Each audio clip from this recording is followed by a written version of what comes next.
Welcome back to our discussion on surface chemistry.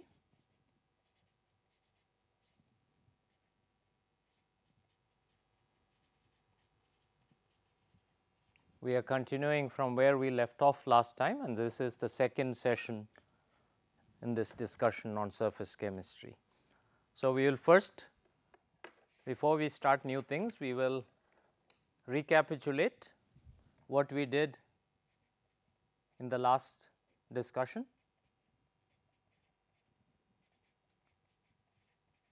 We first talked about what this chapter contains, surface chemistry, and that it contains discussion on surfaces, catalysis, and colloids, and how these three apparently disconnected topics are all related to surface phenomena. And then we also discussed how, as you decrease the size of particles,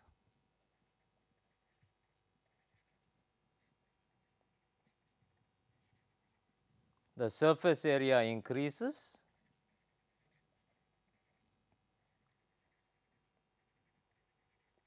We took the case of a cube and then kept subdividing it into smaller and smaller cubes, and then we showed that as the size decreases, the surface area increases. So, as the particle size goes down to from macroscopic to where we are looking at heterogeneous catalysts or colloids, we are going to see very important phenomena happening on surfaces.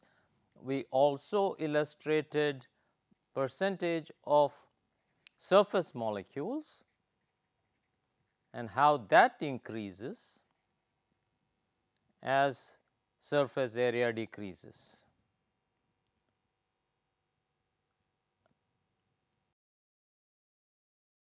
The particle size decreases.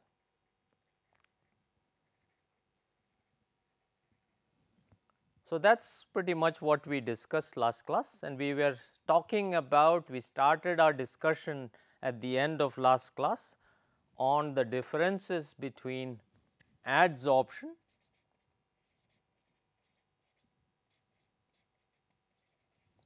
and absorption. So, when we have any material, and we are in all our discussions thus far, we are looking at primarily the solid gas interface. If you take a solid, any solid, which I have just represented as spheres in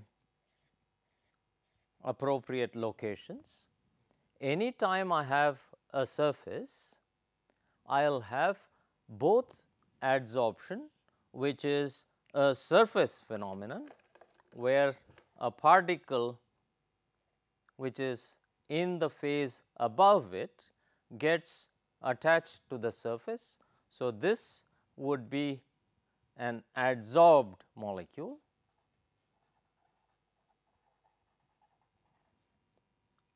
whereas if the particle went and sat inside the solid, this would correspond to an absorbed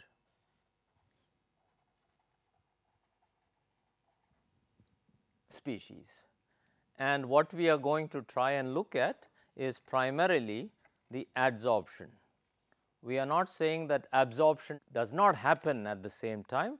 We are just saying that because the surface area is so large, the adsorption phenomenon is going to predominate, and that is what we are going to look at with gas adsorption, let us say, on solid surfaces.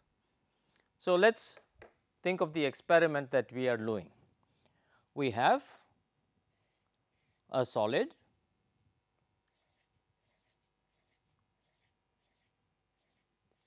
in this case made up of spheres, and like any solid, they sit in fixed positions. The atoms or molecules that make up the solid sit in fixed positions, which is what the solid state of matter, the situation that we have there. And on top of this surface or the solid, we have some gas or liquid, which I have represented here by red dots. And let us imagine the situation where this whole thing sits in a container at a particular temperature T. So, I have some mass of solid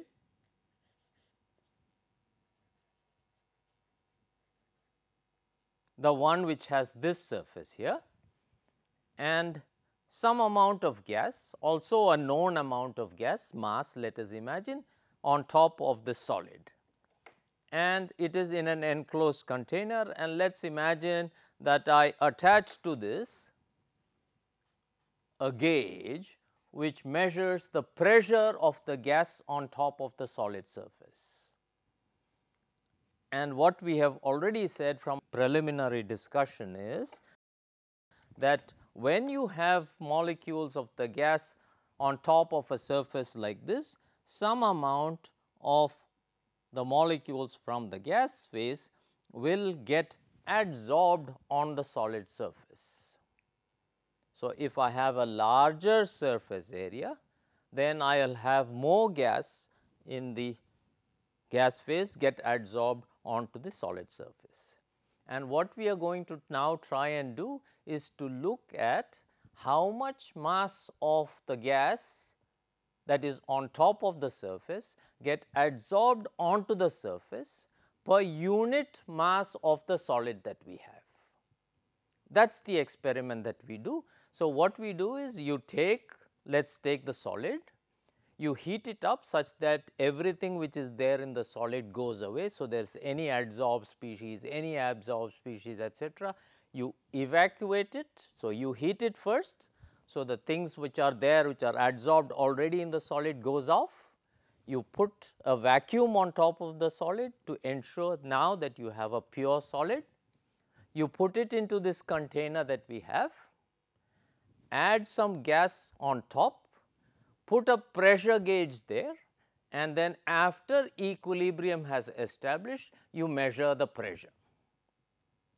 And since the pressure is related to the number of moles of the gas at a particular volume and temperature, we can determine how much mass you put in initially, and after equilibrium is established, we know the pressure, and since we know the volume, we know how much gas is left, from which I can determine how much of mass of gas got adsorbed. And if I know the mass of the surface, that is the solid that I put in there, I then evaluate this quantity, which is x over m, which is the ratio of mass of gas adsorbed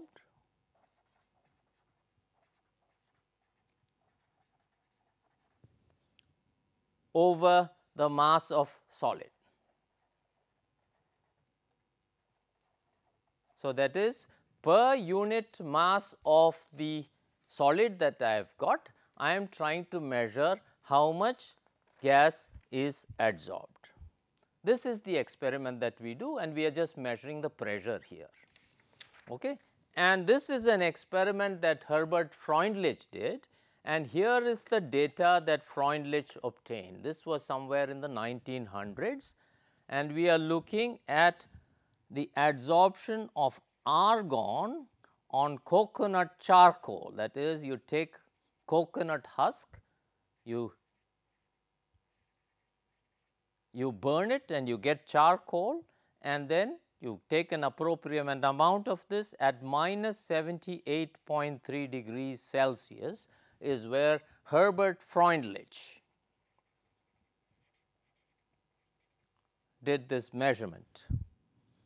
And here is the table of the pressure expressed in centimeters of mercury, which is some unit of pressure, and what he measures as A, which is this ratio x over m. And this is the table that Herbert Freundlich reported in 1910.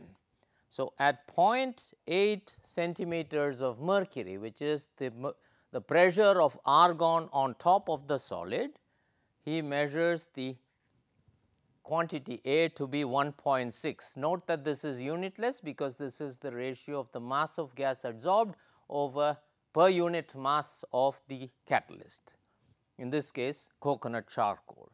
When you have 1.9 centimeters of mercury, he says A is 3.7.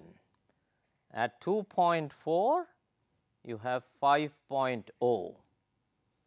At 5.42 centimeters of mercury, he measures coverage to be 9.9, and at 9.84, it is 15.4, 12.9, it is 18.6. And his table goes on. Because I have run out of space, I will stop here. But this is, I am writing this to give you an illustration of the kind of measurement that he has made. What you do is, you adjust the pressure on top of the solid, and in one case he takes 0.8, and then he looks at what happens to the gas after equilibrium is established, and from that he determines how much of the gas got adsorbed onto the surface. And he does this at varying pressures, and he finds at each pressure on top what is the amount of surface that is covered by the gas. And if you did this, as he has done this, and if you now plotted, take this data that he has given you, and if you plotted A, which is x over m, as a function of pressure, what you will find is that you will find something which looks like this. And you can take the data, take the slope, which is just the difference between two A's. So, if you take this old data that you have got, take the difference here over the difference here, and you will find that the slope here is high, which is in the initial portion, and as you move further and further out, the slope decreases, which gives you this kind of appearance. This is for argon on coconut charcoal at minus 78.3 degrees Celsius. Herbert Freundlich did a series of experiments where he changed this, the gas that is there, and also the solid that is used. And he found that no matter what gas he took and what surface he had, the general appearance of this graph was always sort of similar. They all had a similar sort of appearance, a sharp rise and then a tapering off as the pressure increased. This is what he finds, it is in general. So, this is in general for any gas and any solid.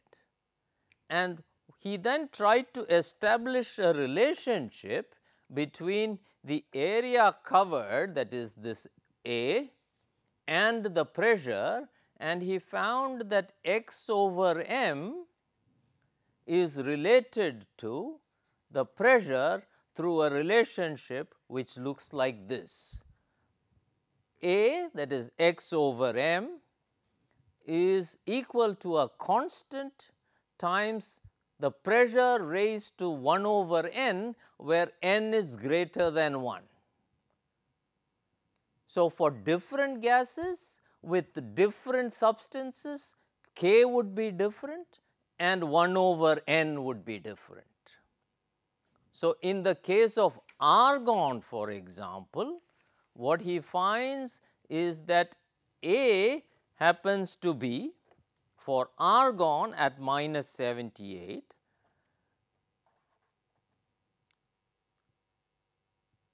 A happens to be 3.688 times P to the 0.6. This is what Freundlich found. So, these constants here, this one and this one, are functions of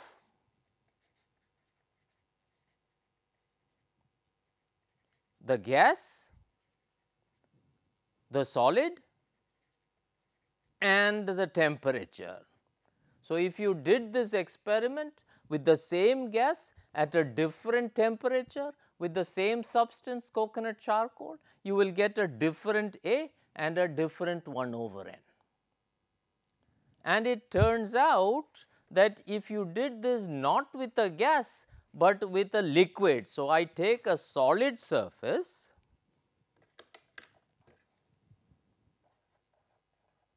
if I take a solid surface on top of which there is a liquid whose concentration is a liquid with concentration C,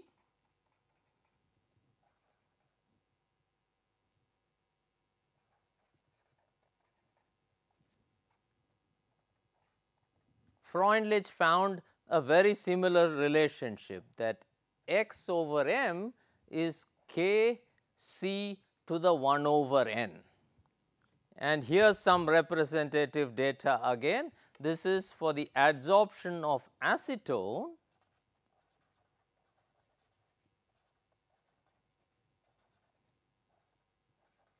in water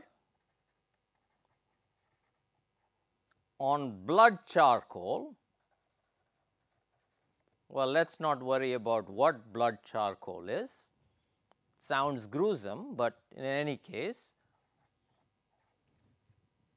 this is what he found. Here is the concentration and here is A for varying concentrations. And again you will find a similar sort of relationship. And if you plotted this, what we are saying is that it will have a very similar appearance to what you saw when you had a gas adsorbed from a solid. And this is data once again of Herbert Freundlich. And so it goes on. So, once again, whether it is a liquid on top of a solid, so I will just generalize, I will plot A, which is x over m, as a function of either P or C. And if you plotted this, what we are saying is both of them have an appearance which looks like this. And this is this appearance k and 1 over n depends on, very important, it depends on the adsorbate. I introduce adsorbate because that is something that is a term that you need to know. Adsorbate means the thing that gets adsorbed, the adsorbent, that is the solid which does the adsorption, and the temperature. So, it depends on these three factors. If any of them change, then k would change and so would 1 over n. And 1 over n, it turns out from practice and experiments that 1 over n has a smaller range when you have a liquid as opposed to a gas. But that is something that you need to know, but that is a general observation. But this general behavior is something that you need to know, that the amount of species that gets adsorbed from either a liquid or a gas which exists on top of a solid, that amount is related to the pressure or the concentration in the solution or the gas on top of the solid through this relationship x over m is equal to k C 1 over n. And you can then do some simple mathematical manipulation with this. You take the logarithm on both sides. So, you take logarithm of x over m, which is log a, which is equal to log k plus 1 over n log p or c, depending upon whether you have gas or liquid. So, if you made a plot of log x over m, if you plot log a versus log p or log c, I have taken in all these cases after we discussed the gas phase and the liquid phase separately. Now, I have generalized. So, I do not differentiate between whether I have something in the gas phase. If it is gas phase, I will write the pressure here. If I have the liquid phase, I will write the concentration. So, do not get confused by the symbol P by C. What I mean is that if I have gas, I will use log P or I will use log C. So, maybe I should just change this. I will say log P or log C, depending upon whether we have a gas or we have a liquid. And what we are saying is this plot looks like this. So, this has the form y is equal to c plus mx. So, that is the intercept and this is the slope. And this x, this is a mistake, I should not use x, call it x prime. So, x prime happens to be log p or log c. So, if I plotted y versus x prime, where x prime is log p or log c, I will have an intercept here which is log k, a positive slope. So, this is, if I it's horizontal, it is 0, positive slope, which means that it will go like that. And this slope is 1 over n.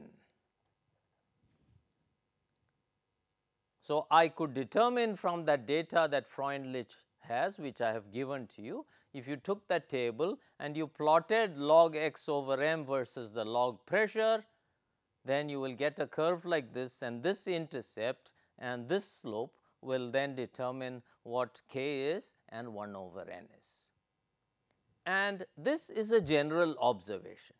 So, let us then try and do a little bit more experiments, then, because we have already said that the appearance looks general, but the specifics, that is how k behaves or what n 1 over n is, will depend upon the gas or the liquid on top of the surface and also the temperature. So, if I now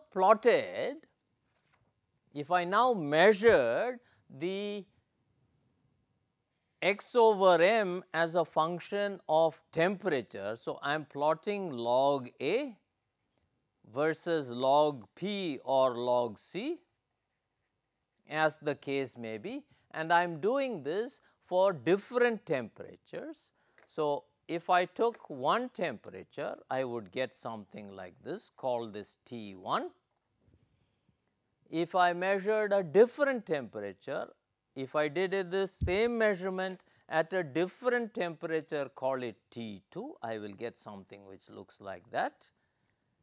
And if I did it at a third temperature, so call this T2 here, and if I did it at a third temperature, which I will draw in green, that will be T3 here. And can we now predict whether T1 is greater than T2 is greater than T3, or whether T1 is less than T2 is less than T3? So, the question before you is if this is the trend, what is the trend in the temperatures? Can we answer that question, and how do we answer the question? This is not hard to answer. All that you have to do is to appeal to Le Chatelier principle. You apply the Le Chatelier principle. Adsorption, we said, is a process in which there is some kind of bond formation between the adsorbate and the adsorbent. So, delta H adsorbent, delta H of adsorption is less than 0, which means that as you increase the temperature, what do you expect to see? You expect to see that this equilibrium will go down. So, this means that T1 is less than T2 is less than T3. That is, that as you increase the temperature, the amount of gas that gets adsorbed will decrease. And you can either argue on the basis of Le Chatelier principle, because this heat of adsorption happens to be a negative quantity, and we know that if you have a negative quantity, if you increase the temperature, it will go in the reverse direction. The equilibrium gets shifted in the reverse direction, and that is what we see. The other way to argue about this is an interplay between delta H and delta S. So, when you increase the temperature, the solution or the gas which is on top of the solid, its motion is increased, and when its motion is increased, there is an extent of binding that happens from the gas to the solid that has a fixed energy. So you have to compensate between this thing that binds and this thing that is rattling around like this. And if this has more energy, this has more energy to kick things off which are already bound.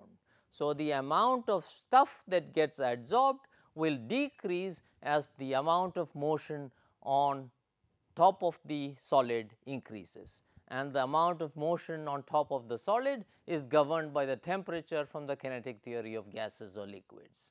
So, there is a very simple explanation. As the temperature increases, the amount of adsorbed species goes down. So, quick recap, what have we done? We said that when you have an adsorption phenomenon happening, first of all, there is a simple relationship between the amount of adsorbed species and the pressure on top through this Freundlich relationship. And the second is that as you increase the temperature, the amount goes down. And each of these figures that you have, the red line, the blue line, the black line and the green line, each of these correspond to a fixed temperature. So, each of these is called an adsorption isotherm.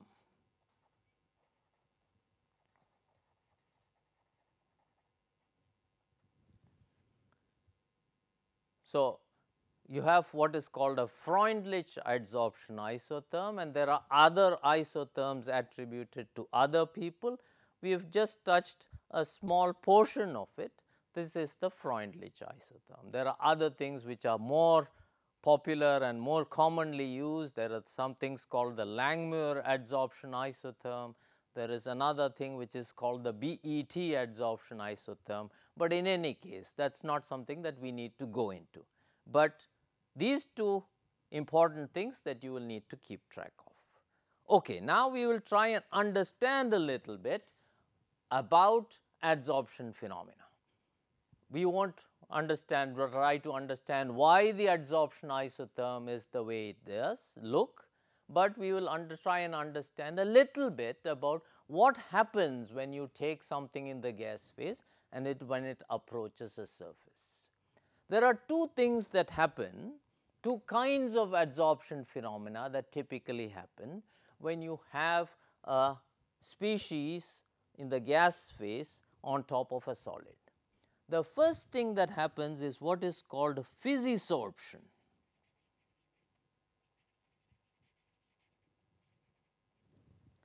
And there is another thing which is called, obviously from this first name you know what the second thing is going to be, that is called Chemisorption. Surprise, surprise. One is Physisorption and the other is Chemisorption.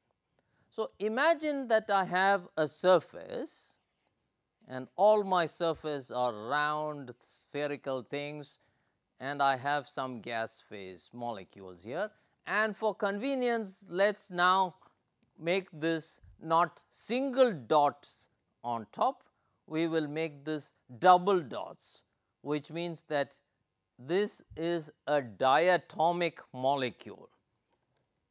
Each of these things on top is a diatomic molecule.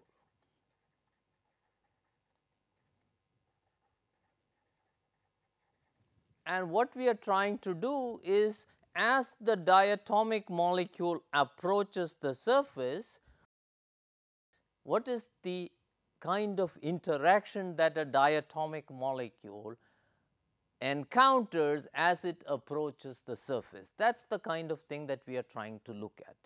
And you are asking yourself, why a diatomic molecule?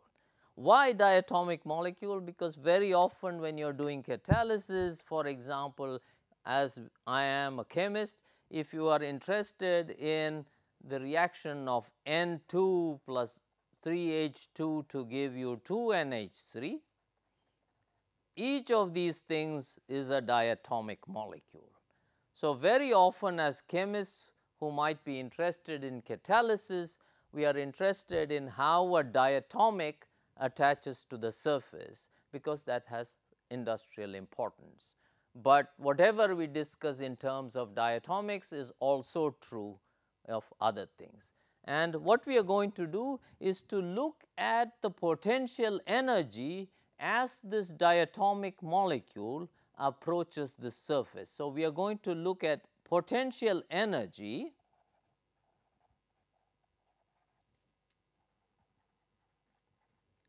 as a function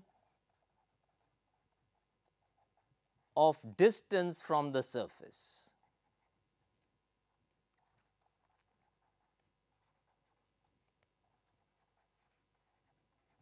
Okay. So, this is a lead in to the next what we are going to discuss. So, I am now going to plot the potential energy as this diatomic molecule approaches the surface. So, on the x axis then I have the distance r, call it. So, distance from the surface,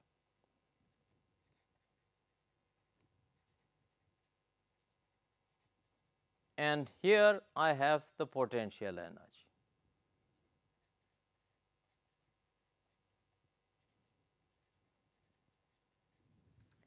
Now, when the molecule, when the diatomic approaches the surface, what happens is, we already said that the surface has unbalanced forces, right.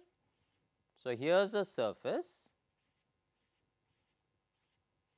and you take this molecule, for example, or atom or molecule or whatever, this is attracted or has forces on all this, on all these sides, but there are some unbalanced forces on this side,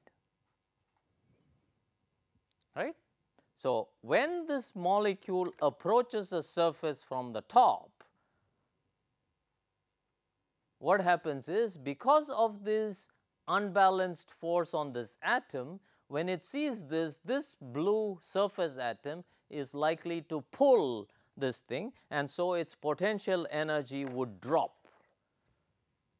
So, this potential energy drops, and when it drops, it gets, and this drop is arising as a result of the van der Waals forces, intermolecular forces between the gas phase molecule and the surface atom.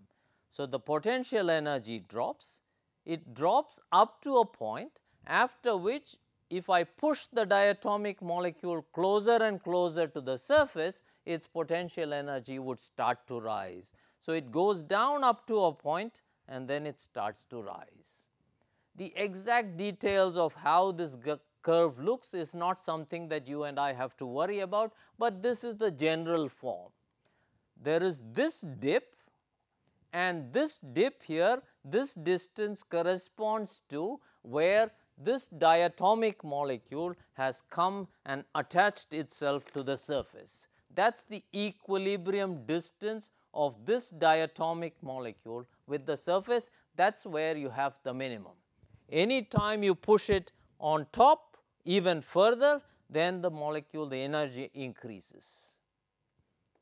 So, this is where I have a weak intermolecular interaction between the diatomic molecule and the surface, and the kind of force that we have got are simple van der Waals forces. So, this one here is weak van der Waals forces.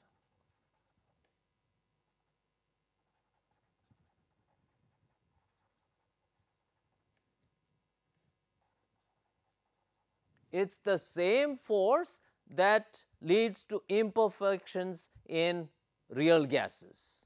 The fact that all gases can be liquefied is a result of the intermolecular force that we have, and that is exactly the reason that we have this, except that here this intermolecular force is not between two gas particles, here it is between one gas molecule and the surface atom.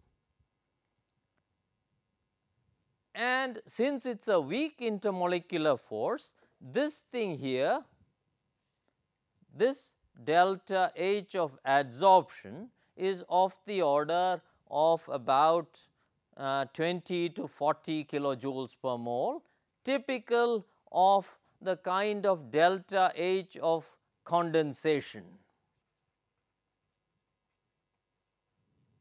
It is of the same order as what you would see when you have delta H of condensation or vaporization or something. When you go from liquid to gas or gas to liquid, that process, that is also something related to the weak intermolecular forces. So, you would imagine that this adsorption phenomenon here is similar to that. And this process here that happens, and this happens with all gases, all liquids on any kind of surface. So, it is absolutely not selective, and this is exactly what you have in Physisorption. This is a completely non-selective thing. Any gas you put, it will get adsorbed onto us, any surface that it sees. Yes, this depth would be different and this length would be different, but otherwise this is a general phenomenon. Now, what happens is, for some gases that are on top of some surfaces, you will find that after a while, if you push this even further, this diatomic molecule would then fall apart and will get adsorbed as two atoms on each of these surfaces. So, to give you a concrete example, imagine this was H2 and this was nickel surface. Initially, when I had this, this was nickel H2.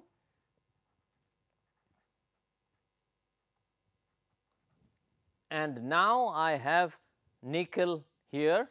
This is two nickel atoms on which is adsorbed a hydrogen atom. And so, what happens is, this potential energy for surface is only for the diatomic molecule. You plot a different diatomic surface and that looks like this.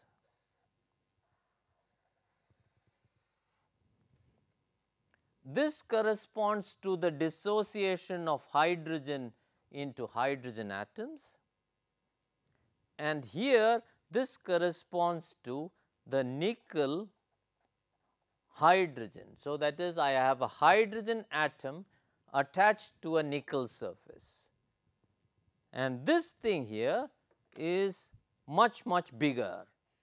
I have now formed a chemical bond. So, this is delta H of adsorption in this case is of the order of 100 to 250 to 400 kilojoules per mole. Now, the exact numbers that you will see will vary upon the book that you look at, but the idea is, and that is the difference between what we have here and what we have here. The difference is this is much bigger. So, you have a larger well, and this larger well is because you have formed a chemical bond. So, here we have a chemical bond.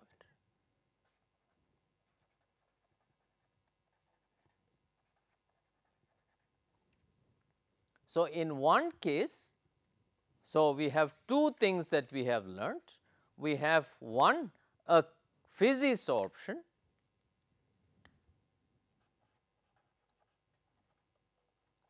which happens with all adsorbates, with all adsorbents.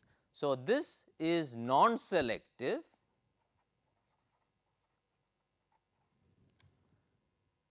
It has a delta H of adsorption which is of the order of 10 to 40 kilojoules per mole, and it looks like condensation. It is completely reversible, which means that I can take this and I can heat it and the thing that is adsorbed will go away. What else did we see? And that if you looked at chemisorption, the things that we have looked at so far,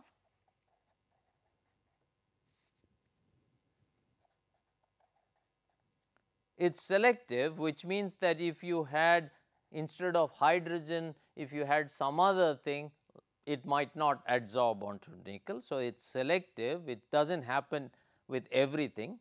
It is irreversible sometimes, very often, and it has a delta H which is of the order of 100 to 250 kilojoules per mole. And I repeat that these numbers will vary depending upon which book you look at, not to worry, but the key is that there is a chemical bond formation. Here it is intermolecular force.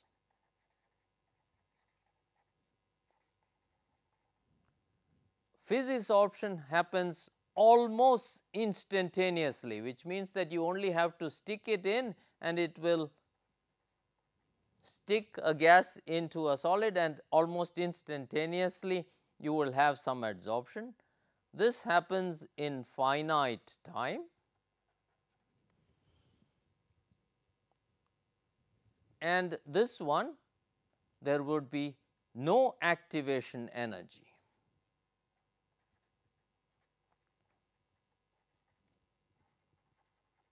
Whereas here there is activated adsorption.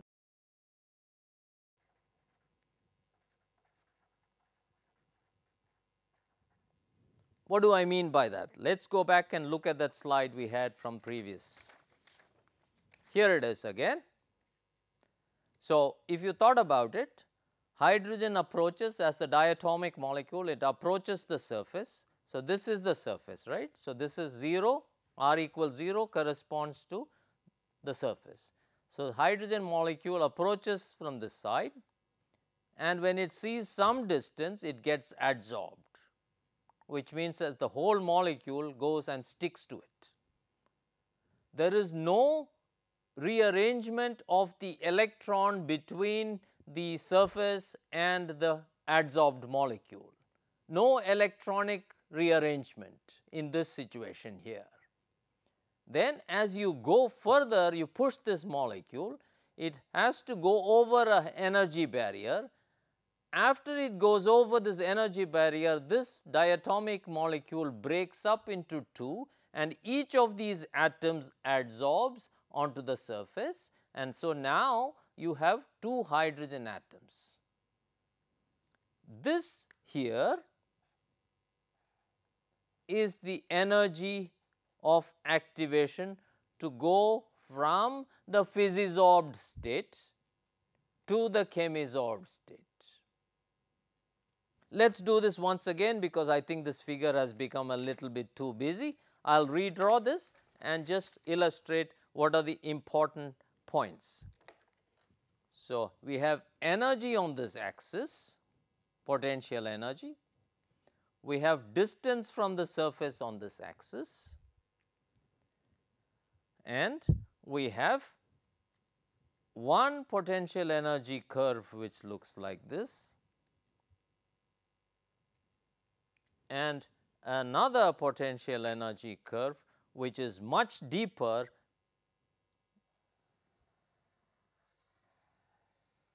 like that. Okay. This is the delta H of physisorption.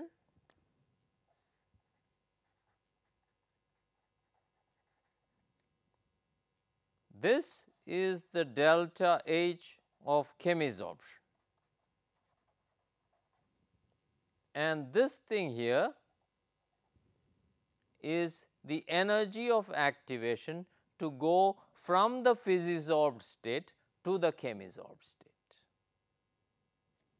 Okay? This is the energy of activation, which means that because there is an energy of activation, what you are going to see is that as you raise the temperature, the rates become much higher of chemisorption. This point here, if I am looking at, if this surface is what we have looked at is the R nickel to H2, then this point here corresponds to dissociated hydrogen. This corresponds to nickel H2. So, this here, this energy here corresponds to the dissociation energy of H2. And you can see what is happening. So, this is related to the condensation energy or the enthalpy of condensation of H2. This is bond formation here. So, this is going to be much deeper. So, this is chemisorption. So, not all molecules, that is in the gas phase, can form bonds with things that are on the surface, which is why this thing becomes selective.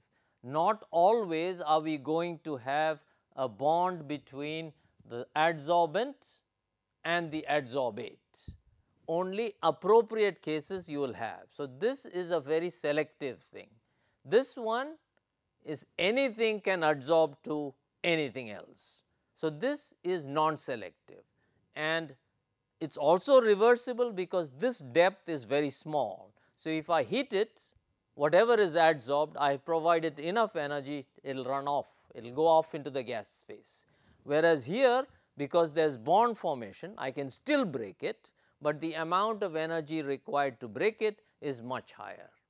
And realize what has happened. If you take hydrogen for example, dihydrogen for example, the bond energy of dihydrogen is very, very high. And if you took this dissociation of H2 to give you 2H, this bond dissociation energy is very high. And effectively in this case, what you have achieved is that by just this activation barrier here, you have been able to take H2 from here and make it NiH, right, because here what you have is this point here corresponds to Ni with a hydrogen attached to it. So, effectively with much lesser energy, you have been able to break dihydrogen and convert it into 2 hydrogen atoms. This is a very, very important thing, and this is how catalysts work. When you have the Haber-Bosch process where I have ammonia react with hydrogen, and I have a catalyst, I have to break, and it has been known that the way this reaction happens is nitrogen breaks to give nitrogen atoms, hydrogen breaks to give hydrogen atoms, and then I have a reaction between the two atomic species. So, if I have to have a reaction between nitrogen and hydrogen, if the energy required to break each of these species is very high, then the reaction is going to be very slow, and that is where the catalyst surface becomes critical, and this is the key to explaining this. What we have done here, we have shown now that if you took a diatomic species and you brought it near an appropriate surface, you could find a situation where the energy required to break the diatomic molecule and to get two separated atoms is much lesser than what you would need if you were to break this in the gas phase. So, H2 gas going to H gas, delta H is very high, whereas H2 gas going to surface attached hydrogen in the solid state, this delta H is very small, and that is how catalysts work. So, what we have now discussed today is that we have looked at chemisorption, physisorption, adsorption isotherms, and it is important. So, the 3 or 4 essential things that we learned is that when you have a surface on top of which you have some species, the species will get adsorbed, and there is a relationship that exists between the amount of adsorbed species per unit mass of the solid and the concentration or the pressure that exists in the above phase. So, that is the adsorption isotherm, and we said that the adsorption isotherm, as temperature increases, the amount that is adsorbed decreases. We also discussed physisorption and the differences between physisorption and chemisorption, and we showed with a potential energy diagram what is the difference between physisorption and chemisorption. Okay. In the next class, we will now discuss what catalysis is. So, what we have learnt here, the amount of adsorption and also differences between physisorption and chemisorption will always be in the back of our minds when we are discussing catalysis. So, when you look at the Haber-Bosch process, for example, a very popular example with me is N2 plus 3H2. So, you need a reaction, and if you need a reaction, you need to have it adsorb a catalyst which adsorbs nitrogen and hydrogens, and so these are things that we will come back to again. With that, we will close for the day. Thank you.